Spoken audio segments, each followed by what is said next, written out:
So Taylor, welcome to the show. Happy to have you here today.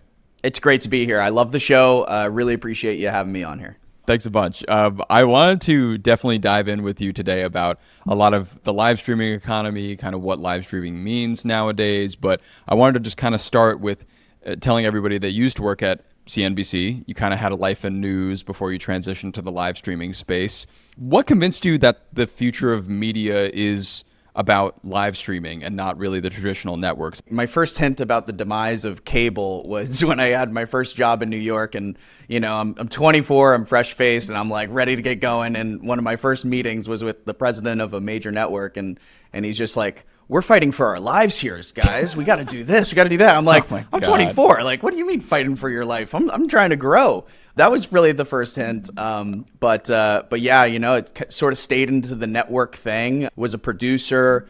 Most recently was at CNBC, and at Last Call, I was brought on to launch that show with Brian Sullivan and a fabulous team over there. Unfortunately, the 7 p.m. time slot did not work out well, but also that was indicative of some larger struggles in the cable industry. And I got laid off. There was sort of a crossroads where I was like, all right, am I going to rush off to a new network gig, or are we going to look for something new? I talked to a lot of smart people, and I just couldn't look away from all of these social media platforms. Just look at your screen, how hard they're pushing their users to live viewership, like a big red banner at the top. And that's because it's the most engaged audience metric available. It is the most engaged user, and marketers, it's very valuable.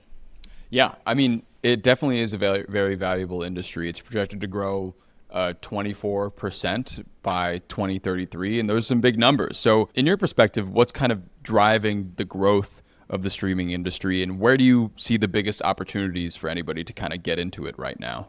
Oh, I love this question. I think the biggest driver, and I do everything compare and contrast with TV and sort of what made TV successful, because obviously there's something innate in us that led us to that.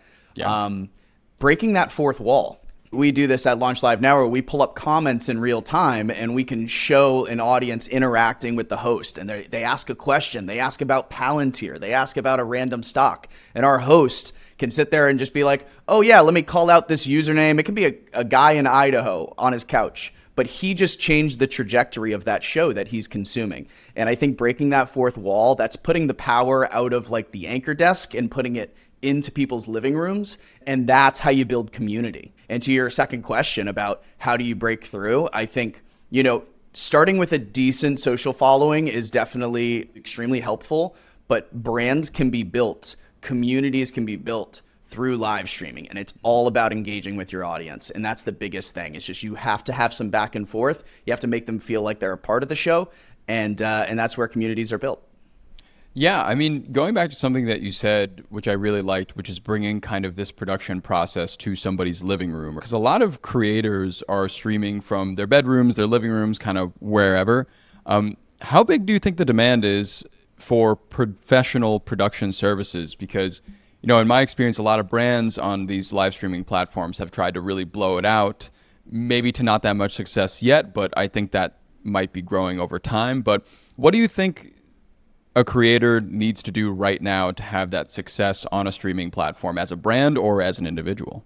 I always think higher production will win out. Right now, I think we're in a stage where people are valuing authenticity, and they want to just see somebody like they can relate to talk on camera. When you think about the bigger brands and the brands that are like launching and with some lukewarm success, I think as a macro trend, there's a little bit of degradation of brand loyalty, and that's sort of being funneled into more individual creator loyalty. So I think if you just are a unique voice and you really have a message and you have something to say, and you continue to interact with your audience, that you can succeed in this environment. And as far as like actionable, like things I would do, OBS is this free software. I would go ahead and use that and start working with it. And I don't feel like it's being used to its full potential. We have a company that's built around it, and we essentially design TV quality streams through it. I still sort of feel like it's picture in picture and like gameplay footage, and I think it could be leveled up in a very significant way. So softwares like that just just piece them together, use a little bit of all your muscle, right? A little bit of design, a little bit of production, a little bit of creativity and writing, and you'll be able to put something really nice together. Look, I'm going to be straight with you. Everybody's talking about AI, but most people are just playing around with ChatGPT instead of actually making money from it. That's why we dropped the ultimate crash course to create your own AI side hustle in 7 days. We're talking real frameworks and strategies from the pros, like the founder of The Hustle, Sam Parr. It includes mini guides, templates, the whole 9 yards, stuff that takes years to figure out, condensed into 1 week. Stop what you're doing right now and grab it in the show notes. Your future self will thank you. You know, OBS I've worked with in the past, and it's great software. It's free, which is amazing. It democratizes the entire streaming database for you right there. But with your company, Launch Live Now, you simulcast. You do like YouTube, Twitch, X, other platforms. How critical is it for brands and creators to simulcast to everything at the same time? Simulcasting to YouTube, Twitch, and like TikTok, for example, sometimes can be a bit of a chore. So what do you recommend? Well, you know, there's a tool called Restream, and it's very useful. From our studio here in Brooklyn, we're putting out one feed, and it's going out to all these different platforms. And it might be a little bit of a chore, but I think it's totally worth it because it's the age-old adage, right? You meet the people where they are. You meet your audience where they are. If I asked my grandfather what Twitch was, his eyes would glaze over, right? People are in particular places. And Sure. I also wouldn't discriminate against particular platforms. You might have some preconceived notions about what X has become and what X may be, but there's still very smart people in all these different places. So I would just, you know, distribute widely. And, you know, maybe you get to a place where you realize, hey, you know, I'm getting a lot more traction here. I really want to focus on YouTube. And then you start going that direction. The juice is always worth the squeeze, in my opinion, right? Sure. If you can distribute it widely and you can get to as many platforms as possible, do it. Yeah. Yeah, it's good to fan out. You know, as you said, you can find a different audience in a different place. So at least at first, like what you're saying, I think it's a good idea to also just try every platform that you can out there because you never know.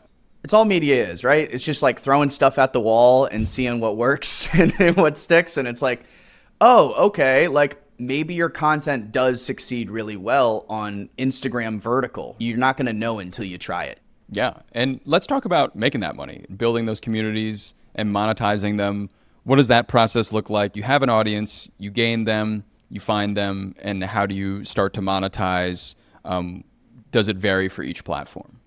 I'm a big believer in, or non-believer in monetizing through some of the traditional tools on YouTube and some other platforms. I think that, you know, you'll get pennies on the dollar. Right now, we're not an ad agency. Maybe in the future, we're going to start pairing some shows with ad partners. Something you can do with live that you can't do with like podcasting and things is you can have a QR code live on screen. People can scan it, go to a website. I just really believe in in-show advertisement. Do that ad read live and it feels authentic. You get people going to this landing page. You'll get way more value out of that than you would from a platform kicking you cents here and there. You have about almost 7.5 million streamers across Twitch. A lot of them are in that bottom 90% that really don't have a lot of views day to day. How do you recommend somebody get started if they themselves want to be a streamer or a brand get started, which I think is an even more unique case? You know, a lot of lessons can be learned from TV, right? Like what made TV so successful? Those variety shows or the news shows, guests, collaborating, bring on people, get other people, share fan bases. The podcasting community is a great community to be a part of as well. Share audiences and share each other with each other. I think that there's a huge missed opportunity when people are just in their room and they broadcast and they have something really funny to say, but they're not collaborating with other creators. So figure out a way to bring people in seamlessly. It's an old piece of advice, but bring on guests, high profile names. The bigger the guests, the better the reach is going to be. Yeah, that makes a lot of sense. And, you know, we've talked today a ton about TV and the kind of the relationship between the early days of cable and now the kind of early stage of streaming. And looking ahead, how do you see live streaming evolving beyond just entertainment? Because I feel like right now it's a bit of an entertainment medium, right? Sure. Gaming is really popular. Just talk shows are really popular. What role do you think it'll play in everything from like education to e-commerce to building a personal brand in the future? Oh, well, massive. I'm one of the first people to come out and say, I think live streaming is going to be the new TV. We essentially, what we do is we're running a show with a director and a showrunner, right? So I'm the producer. I have a technical director that's switching between scenes. We're checking in multiple guests. We're calling out banners, video we want to show, all these different aspects. I think it just gets way more professional, and there's just this overall learned thing from TV, and also things we don't want to take from TV. Keep it new, keep it fresh. But there's still a lot of value in having multiple people run the show and not just the host sitting there. Over time, I think creators will build into that. That's why our company has become so successful, is because we go for those people that were former TV or they already have a bit of a social media following. Once you can get to that point, I feel like that's a really huge turning point for leveling up and reaching new audiences that are scrolling past you and they're like, whoa, what's this? And they tune in. Yeah, totally. And last thing I wanted to ask today was about just the business in general. Like, how has it been going? What are your plans for the future? You said you were considering expanding to kind of an agency to field ad proposals and whatnot. Where do you see the business going from here? I appreciate you asking. Right now, the business is extremely healthy. We're cash flow positive. We bootstrapped the whole thing, haven't taken a single dollar from an investor. Took a couple dollars from NBC after they laid me off, so thank you for that.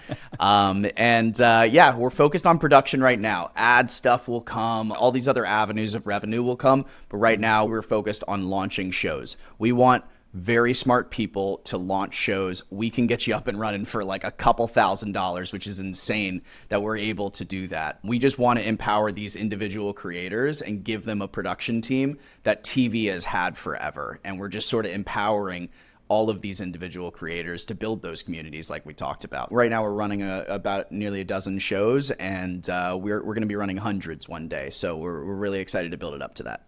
Man, that's really exciting. But thanks, Taylor. I appreciate you coming in, sharing a bit about your business and sharing a bit about the streaming landscape, because I feel like it sounds like a very, very intimidating thing for a lot of people. So I'm happy that you're able to talk about it with such ease. And yeah, it's a really growing business. So there's no reason not to get into it if you're a brand or a creator. We are so early. We are so early. Get in. Just start and see where you end up. Your show from one day to a year from then is going to look totally different, but just get 100%. Started and just start putting your content out there. Absolutely. Well, thank you a bunch, Taylor. I appreciate having you on today. And yeah, we'll see you soon. It was so great being here. Thanks again. Thank you. Okay, that's going to do it for us today, everybody. Thanks for tuning into the Hustle Daily Show. We're a proud part of HubSpot Media. Our editor is Robert Hartwig, and our executive producer is Darren Clark. We've got a ton more tech and business coverage in our newsletter. If you're not subscribed, go sign up at thehustle.co/email and follow us on Instagram at thehustledaily. We'll catch you later.